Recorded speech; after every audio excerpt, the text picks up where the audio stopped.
Hi, cost അക്കൗണ്ടിങ്ങിൽ chapter 3 materials എന്ന് പറഞ്ഞ ചാപ്റ്ററിൻ്റെ കണ്ടിന്യൂഷനാണ് പറയുന്നത്. മെറ്റീരിയൽസ് എന്ന് പറഞ്ഞ ചാപ്റ്ററിൽ ഒരു ഫാക്ടറിയിൽ മെറ്റീരിയൽസ് എങ്ങനെ സ്റ്റോർ ചെയ്യാം, അത് കൺട്രോൾ ചെയ്യാം എന്നതിനെക്കുറിച്ചാണ് പറയുന്നത്. ഒരു ഫാക്ടറിയിൽ മെറ്റീരിയൽസ് ഇഷ്ടംപോലെ അങ്ങനെ വാങ്ങി വെക്കാൻ പറ്റുമോ?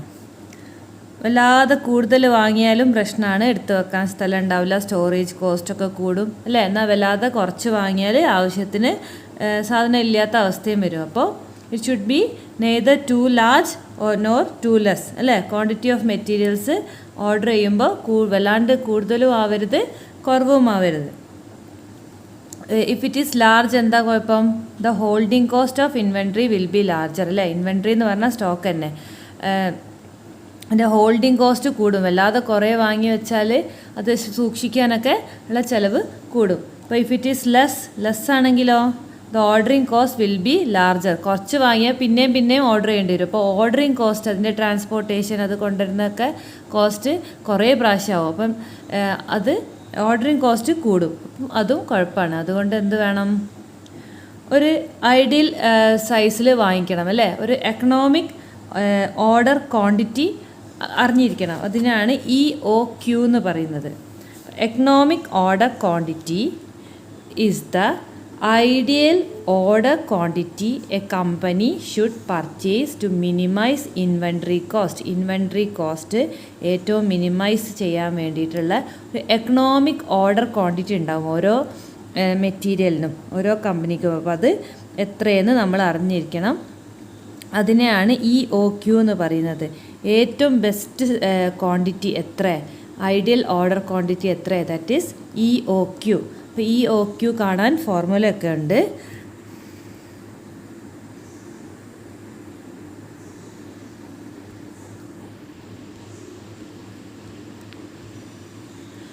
There are 4 methods to determine EOQ.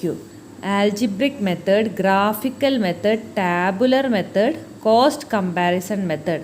എന്നാൽ നമുക്ക് ആൽജിബ്രിക് മെത്തേഡ് മാത്രമേ പഠിക്കാനുള്ളൂ. ആൽജിബ്രിക് മെത്തേഡ് എന്താണെന്ന് നോക്കാം.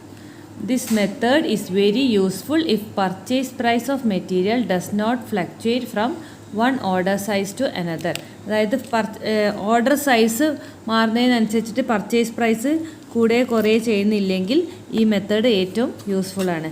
EOQൻ്റെ formula EOQ is equal to √2CO/I. ഇത് ഇമ്പോർട്ടൻ്റ് ആണ്. EOQ കാൽക്കുലേറ്റ് ചെയ്യാൻ ക്വസ്റ്റ്യനിൽ വരും. 2C എന്ന് പറഞ്ഞാൽ എന്താ? Annual consumption or usage of material. വർഷം എത്ര മെറ്റീരിയൽ യൂസ് ചെയ്യുന്നു, ആ മെറ്റീരിയൽ പല മെറ്റീരിയൽ ഉണ്ടാകുമ്പോൾ ഓരോന്നിൻ്റെ EOQ ആണ് കാണുക. അപ്പോൾ ആ ഒരു പർട്ടിക്കുലർ മെറ്റീരിയൽ ഒരു വർഷത്തിൽ എത്ര കൺസ്യൂം ചെയ്യുന്നു, അതാണ് C. അത് O എന്ന് പറഞ്ഞാൽ cost of placing an order. ഒരു ഓർഡർ പ്ലേസ് ചെയ്യാൻ എത്ര ചിലവ് വരും, അതാണ് O. I എന്ന് പറഞ്ഞാൽ annual carrying or storage cost per unit carry store ചെയ്യാൻ എത്ര ചിലവ് വരും, അതാണ് I. ഇനി number of orders to be placed in a year ചെയ്യാൻ ചോദിച്ചാൽ അതായത് ഒരു വർഷത്തിൽ എത്ര ഓർഡേഴ്സ് പ്ലേസ് ചെയ്യാം? Annual requirements of material divided by EOQ. വർഷത്തിൽ എത്ര റിക്വയർമെൻറ്റ്സ് ഉണ്ട് മെറ്റീരിയൽ ഡിവൈഡഡ് ബൈ EOQ ചെയ്താൽ number of orders to be placed in a year കാണാം.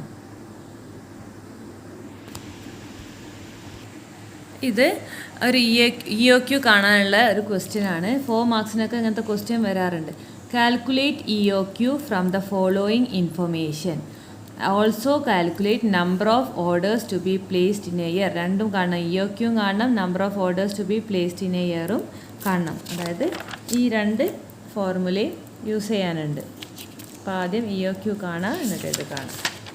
അപ്പം ആനുവൽ കൺസംഷൻ തന്നിട്ടുണ്ട്, cost of placing an order തന്നിട്ടുണ്ട്, cost per kg of material, ഓരോ കിലോൻ്റെ മെറ്റീരിയലിൻ്റെ കോസ്റ്റ് തന്നിട്ടുണ്ട്, storage cost 8% on average inventory.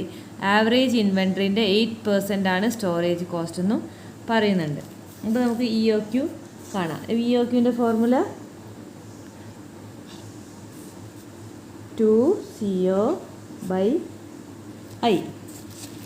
അപ്പം സി എന്താണ്? സി എന്ന് പറഞ്ഞാൽ ആനുവൽ കൺസംഷൻ. വർഷം എത്ര ഉപയോഗിക്കുന്നു ആ മെറ്റീരിയൽ. 10,000 kg എന്ന് ക്വസ്റ്റ്യൻ തന്നിട്ടുണ്ട്. 10,000. ഒ എന്താണ്? O = cost of placing an order ആണ്. അപ്പം cost of placing an order ₹50 എന്ന് തന്നിട്ടുണ്ട്. ₹50. ഇനി I =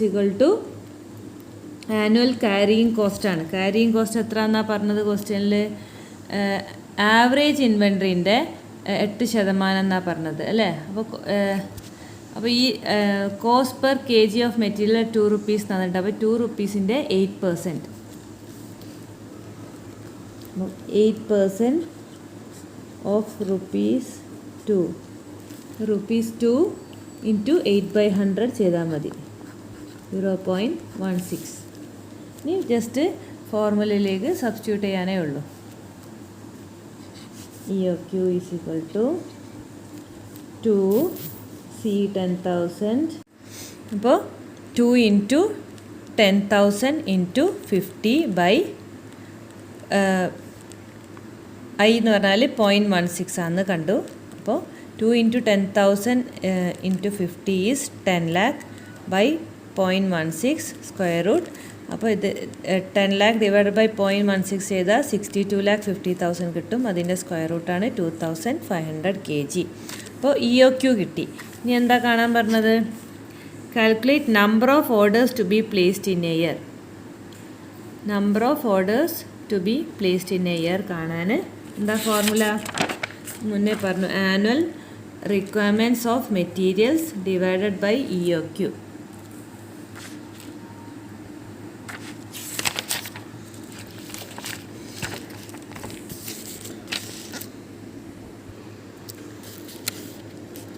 Number of orders to be placed in a. എന്താ ക്വസ്റ്റ്യനിൽ കാണാൻ പറഞ്ഞ? EOQ കണ്ടു 2,500. ഇനി number of orders to be placed in a year കാണാൻ പറയുന്നുണ്ട്. അതായത് ഒരു വർഷത്തിൽ എത്ര ഓർഡേഴ്സ് പ്ലേസ് ചെയ്യാം. അത് കാണാനുള്ള ഫോർമുല എന്താ? Annual requirements of material divided by EOQ. EOQ നമ്മളിപ്പോൾ കണ്ടിട്ടുണ്ട്. ആനുവൽ റിക്വയർമെൻറ്റ്സ് ഓഫ് മെറ്റീരിയൽ തന്നിട്ടുണ്ട് അല്ലേ? ആനുവൽ കൺസംഷൻ 10,000 തന്നിട്ടുണ്ട്. അപ്പോൾ number of orders to be placed in a year equal to annual consumption by EOQ. That is 10,000 by EOQ. എത്ര നമ്മൾ കണ്ടുവച്ച? 2,500 = 4. അപ്പോൾ 4 ഓർഡേഴ്സാണ് ഒരു വർഷം നടത്തേണ്ടതെന്ന് കണ്ടെത്തി. Material or inventory turn over ratio. Inventory turn over ratio അല്ലെങ്കിൽ material turn over ratio എന്ന് പറഞ്ഞാൽ എത്ര സ്പീഡിൽ ആ പ്രത്യേക മെറ്റീരിയൽ എത്ര വേഗം ചിലവായി ഉപയോഗിച്ചു പോകുന്നു എന്ന് കാണാനാണ്. അപ്പോൾ it is the ratio of cost of material consume during a given period to the average stock during that period. ആ പീരീഡിലുള്ള ആവറേജ് സ്റ്റോക്കിൻ്റെ എത്ര റേഷ്യോ മെറ്റീരിയൽസ് ചിലവായി പോകുന്നു എന്ന്. അതാണ് മെറ്റീരിയൽ ടേൺ ഓവർ റേഷ്യോ, അതിൻ്റെ സ്പീഡ്. അപ്പോൾ സ്റ്റോക്ക് ടേൺ ഓവർ റേഷ്യോ അല്ലെങ്കിൽ material turn over ratio = cost of material consumed by average stock. Material consume ചെയ്ത എത്ര പൈസക്കാണ് അതിൻ്റെ കോസ്റ്റ് ബൈ ആവറേജ് സ്റ്റോക്ക് ചെയ്താൽ മെറ്റീരിയൽ ടേൺ ഓവർ റേഷ്യോ കിട്ടും. കോസ്റ്റ് ഓഫ് മെറ്റീരിയൽ കൺസ്യൂംഡ് കാണാൻ ഓപ്പണിംഗ് സ്റ്റോക്ക് തുറക്കുമ്പോഴുള്ള opening stock, year സ്റ്റാർട്ടിങ്ങുള്ള stock plus purchases minus closing stock ചെയ്താൽ കോസ്റ്റ് ഓഫ് മെറ്റീരിയൽ കൺസ്യൂംഡ് കിട്ടും. ആവറേജ് സ്റ്റോക്ക് കാണാൻ എന്ത് ചെയ്താൽ മതി? Opening stock plus closing stock by 2 ചെയ്താൽ മതി. അപ്പോൾ ആവറേജ് സ്റ്റോക്ക് കിട്ടും. മെറ്റീരിയൽ ടേൺ ഓവർ റേഷ്യോ ഡേയ്സിൽ കാണാൻ, ഇത് ടൈംസിൽ എത്ര പ്രാവശ്യം എന്നുള്ളത് കാണാനാണ്. ഇത് ഡേയ്സിൽ കാണാൻ 365 divided by material turn over ratio in times ചെയ്താൽ മതി. അതായത് ഇത് material turn over ratio in times 365 എടുത്ത് ഡിവൈഡ് ചെയ്താൽ മതി. Material turn over ratio high ആണെങ്കിൽ എന്താണ് ഇൻ്റർപ്രറ്റ് ചെയ്യുക, ലോ ആണെങ്കിൽ എന്താ ഇൻ്റർപ്രറ്റ് ചെയ്യുക നോക്കുക. ഹൈ ടേൺ ഓവർ റേഷ്യോ ആണെങ്കിൽ, നല്ല ഹൈ ടേൺ ഓവർ റേഷ്യോ ആണെങ്കിൽ നമുക്ക് എന്ത് മനസ്സിലാക്കുക, നല്ല ഫാസ്റ്റ് മൂവിങ് ആണ് ആ മെറ്റീരിയൽ എന്ന് മനസ്സിലാക്കുക അല്ലേ. പെട്ടെന്ന് തന്നെ തീരുന്നുണ്ട്, ലോവർ അബ്സോലൻസ് ആണ്, അതായത് കെട്ടിക്കിടക്കുന്നില്ല, lower average cost of material ആണ് എന്നൊക്കെ മനസ്സിലാക്കുക. എന്നാൽ ലോവർ ടേൺ ഓവർ റേഷ്യോ ആണെങ്കിൽ എന്ത് മനസ്സിലാക്കുക, സ്ലോ മൂവിങ് ആണ്, ഹൈ ഒബ്സലൻസ് ആണ്, വല്ലാതെ കെട്ടിക്കിടക്കുന്ന മെറ്റീരിയൽ ആണ് എന്നൊക്കെ മനസ്സിലാക്കുക. അതൊരു പ്രോബ്ലം നോക്കാം. From the following data for the year ended 31/3/2021, calculate the inventory turnover ratio of 2 items and make your comments on them. രണ്ട് മെറ്റീരിയലിൻ്റെ, മെറ്റീരിയൽ എൻ്റെയും മെറ്റീരിയൽ ബിൻ്റെയും ഇൻവെൻട്രി ടേൺ ഓവർ റേഷ്യോ കാണാനാണ് question. Inventory turn over ratio കാണാനുള്ള ഫോർമുലയാണ് ഇപ്പോൾ പറഞ്ഞത് അല്ലേ. Cost of material consumed by average stock. അപ്പോൾ എന്തൊക്കെ തന്നിട്ടുണ്ട് നോക്കാം. ഓപ്പണിംഗ് സ്റ്റോക്ക് തന്നിട്ടുണ്ട്, പർച്ചേസസ് ഡ്യൂറിങ് ദ ഇയർ തന്നിട്ടുണ്ട്, ക്ലോസിംഗ് സ്റ്റോക്ക് തന്നിട്ടുണ്ട്. നമുക്കറിയാം കോസ്റ്റ് ഓഫ് മെറ്റീരിയൽ കൺസ്യൂംഡും ആവറേജ് സ്റ്റോക്കാണ് നമുക്ക് വേണ്ടത്. കോസ്റ്റ് ഓഫ് മെറ്റീരിയൽ കൺസ്യൂംഡ് ചെയ്യാൻ ഇതാണ് ഫോർമുല. ഓപ്പണിംഗ് സ്റ്റോക്ക് നമുക്ക് തന്നിട്ടുണ്ട് ക്വസ്റ്റ്യനിൽ, പർച്ചേസസ് തന്നിട്ടുണ്ട്, ക്ലോസിംഗ് സ്റ്റോക്ക് തന്നിട്ടുണ്ട്. അപ്പോൾ കോസ്റ്റ് ഓഫ് മെറ്റീരിയൽസ് കൺസ്യൂംഡ് ചെയ്യാൻ പറ്റും. ഇനി ആവറേജ് സ്റ്റോക്ക് കാണാൻ opening stock plus closing stock divided by 2 ചെയ്താൽ മതി. അപ്പോൾ ജസ്റ്റ് ഫോർമുല യൂസ് ചെയ്ത് ചെയ്യാനേ ഉള്ളൂ. അപ്പോൾ നമുക്ക് ചെയ്യാം. മെറ്റീരിയൽ എ, മെറ്റീരിയൽ ബി, എന്നിട്ട് രണ്ടെണ്ണം വെച്ചു. ഓപ്പണിംഗ് സ്റ്റോക്ക് എത്രയാണ്? ഓപ്പണിംഗ് സ്റ്റോക്ക് 40,000ഉം 36,000 തന്നത് അല്ലേ. 40,000 36,000. ഈ ഓപ്പണിംഗ് സ്റ്റോക്കിൻ്റെ കൂടെ എന്താ ചെയ്യേണ്ടത്? രണ്ടെണ്ണം ഉണ്ടായതുകൊണ്ടാണ് ഇങ്ങനെ കോളമാക്കി ചെയ്യുന്നത് കേട്ടോ. എങ്ങനെ ചെയ്താലും മതി. ഓപ്പണിംഗ് സ്റ്റോക്കിൻ്റെ കൂടെ പർച്ചേസസ് ആഡ് ചെയ്യണം അല്ലേ. Add purchases. പർച്ചേസസ് എത്ര തന്നത്? 2 lakh. ഇത് ഒരു എ മാത്രമാണെങ്കിൽ ജസ്റ്റ് ഡയറക്റ്റ് ചെയ്താൽ മതി കേട്ടോ. അങ്ങനെ കോളൊന്നും വരക്കണമെന്നില്ല. എ ബി ഇങ്ങനെ ചെയ്താലും ആൻസർ ശരിയായാൽ മതിയേ. പർച്ചേസസ് തന്നിട്ടുണ്ട്, അപ്പോൾ പർച്ചേസസ് ആഡ് ചെയ്തു. 2,48,000 കിട്ടി. 36,000 പ്ലസ് 1,08,000 ഈസ് 1,44,000. ഇനി എന്താ പറഞ്ഞത് ഫോർമുലയിൽ? Less closing stock, less closing stock. 24,000 ക്വസ്റ്റ്യനിലുള്ളതാണ്. 48,000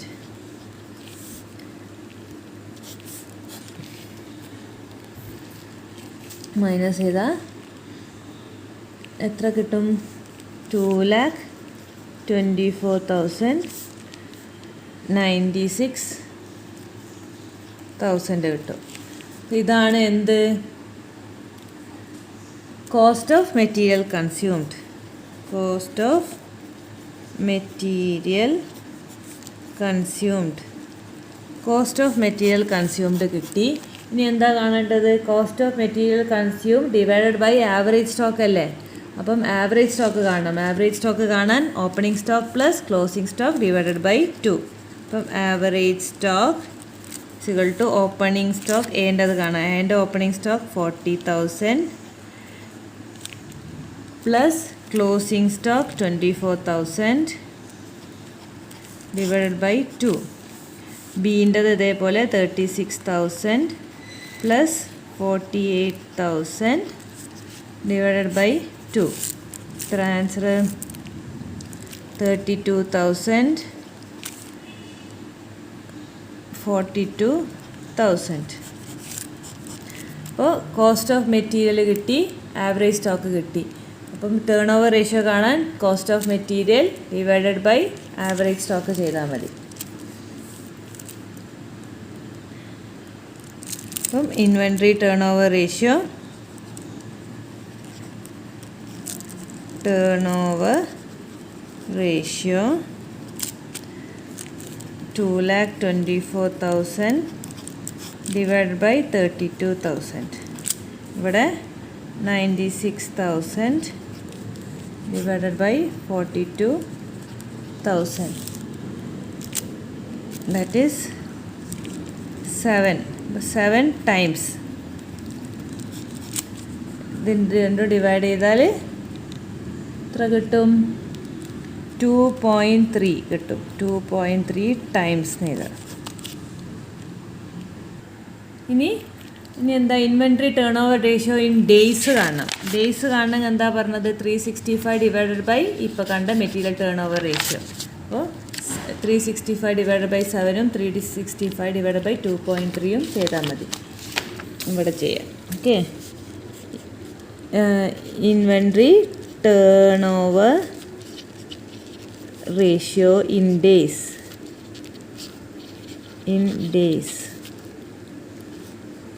എന്താ ചെയ്യേണ്ടത്? 365 divided by 7, 365 divided by 2.3, 52 days, 159 days. ഇതിൻ്റെയൊക്കെ നോട്ട്സ് ഞാൻ തരുന്നുണ്ട്.